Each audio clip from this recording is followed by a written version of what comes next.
When you're buying a home in Phoenix Metro, do you want to pull? Do you not want to pull? And are you sure? This is a topic discussed very frequently with my clients. There's a lot of considerations and needed explanations when considering if you should have a home with a pool or not. So today we're breaking down what I typically break down for my clients. Breakdown of different costs you need to know about, some of the hurdles or challenges that comes with finding the right home with a pool. Is a community pool a better option for you? I'll tell you, sometimes it's not. And most importantly, the hidden costs that come with owning a pool. Because I'll tell you, a lot of people have no idea about these costs until their head's underwater. Okay, you guys, I promise that's my only pun for today. Now, when people relocate here, I think one of the biggest things they're surprised of is that not a lot of houses actually have pools. I think people are under the impression, it's the desert, it's Phoenix, it's sunny all the time. All the homes must have a pool. And depending on the type of home or location you are, it could be really challenging to actually find a home with a pool. And I'm gonna break that down a little bit right now. So homes that are a little bit older, particularly homes that are maybe almost 20 years old, built before 2005, only about 35% of those homes actually have pools, private pools in their backyard. And then the homes built between 2005 and 2020, we actually saw less and less pools. Homes built in that time frame, only about 18% actually have a private pool. And then after 2020, only 11% of homes built after 2020 actually have a pool. So if you're looking for a new build, it's gonna be definitely more challenging to find a home that comes with a pool. Okay, so why is this? There are really two factors. So a majority of the homes that were built after 2020 and even 2005, really, a lot of these homes were built in subdivisions by a builder. And when you're buying one of these brand new homes, it's basically, for the most part, just coming with a dirt lot. It's really up to you to complete the backyard landscaping. And if you want a pool, it's your responsibility to put that pool in the backyard. Now, the other thing to consider is a lot of the new development is happening on the perimeter of the city. So I'm in the East Valley, so primarily where we're seeing the new builds are like Eastmark and Mesa, Queen Creek, Santan, some of the south parts of Chandler and Gilbert. And with this new development, master plan communities have become more and more common. And these master plan communities and some of the other subdivisions as well, they often come with a lot of amenities. A lot of them have clubhouses even. Sometimes they have pickleball, playgrounds, basketball courts, and of course, community pools. Now, I do have a lot of clients that are looking for newer construction or relatively newer home, and then when they find that they can't find a house that checks all their boxes and also has a pool, often what I hear is, well, hey, we'll just find a lot that can accommodate us building a pool. Now, if this is for your forever home, that for sure could be a good option, but there's a few things that you'll want to know before going down this route. And that's really the cost breakdown of putting a pool into your house. So when you're actually putting a pool in your backyard, it's really common to see the price between $70,000 to $100,000.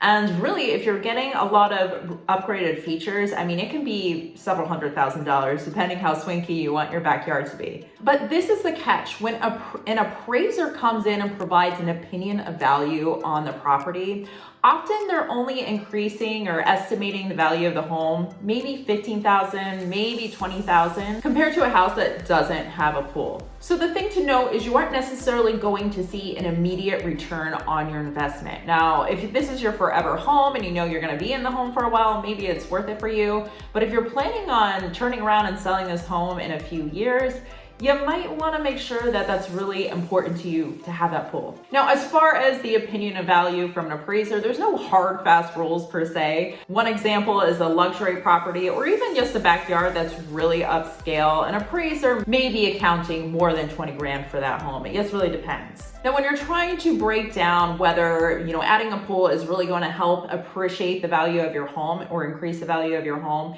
there's no really hard, fast rules. It is very dependent on the neighborhood you're in, what other homes surrounding your area are selling for, and so forth. And that's where the expertise of a realtor comes in. But generally, the increased value of your home probably isn't going to actually offset the cost of what it would be to put a pool in your backyard. Often when I highlight this to my clients, the response is, okay, we're fine, we'll go with a community pool. Now, this is the thing you also have to keep in mind with a community pool. Now, when you live in a master plan community or a subdivision with really nice amenities, the HOA fees go up. Now, the HOA definitely varies depending on what amenities are offered. The K's in Ocotillo, that's a beautiful condo complex. You have gorgeous amenities.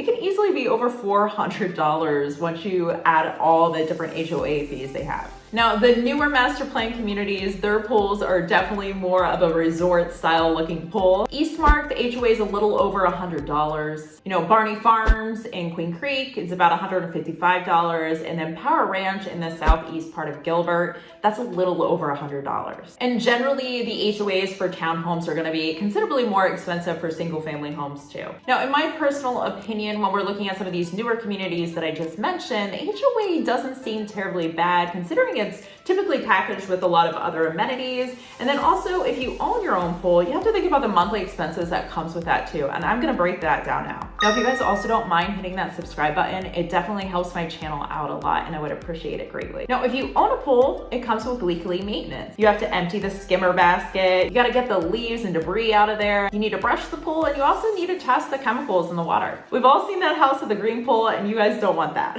Now, a lot of times people do hire someone, a pool cleaning company, to actually come to their house and clean it. A lot of people find that it's worth it.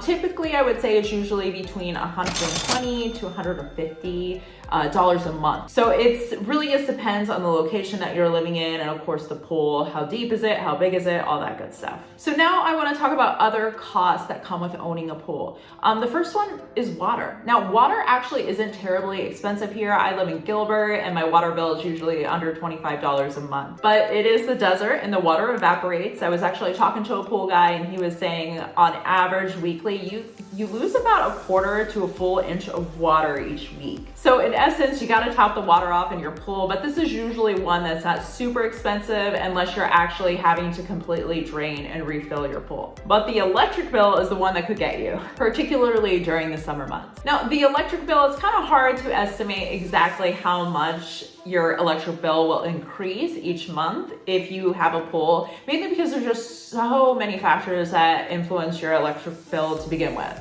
For example, do you live in a 2-story house? Do you have an efficient AC unit? Are your windows efficient? Is there a large amount of square footage in the home? These are all factors that will definitely increase your monthly electric bill payment. Now, last summer I did do a survey just asking people what their electric bill was. A lot of people that had pools in their homes, I was finding that they were paying in like the high 300s to even for these bigger homes, over $500 a month. Now, the people that reported that they were paying over $500 a month, you have to keep in mind they might have been cranking up their AC. They might be in a 2-story home and it might be a really large home. The other thing to know is there's some big ticket items that can come with owning a pool. The pool pump's not cheap. If that goes out, that's a couple grand. Same thing with a pool heater, and that's gonna be a few grand too. And this is why if there is a pool in the home and you're about to purchase, I always recommend a pool inspection because that way you can at least make sure that, the pool pump or the pool heater or other features of the pool aren't like near end of life. Now, there's definitely a lot more that goes into whether you should have a pool or not, really depending on what specific market you're looking at or what type of home you're looking at. But this will hopefully start to really allow you to ask the right questions when it is time to buy. Now, thank you so much for your time and have a fantastic day.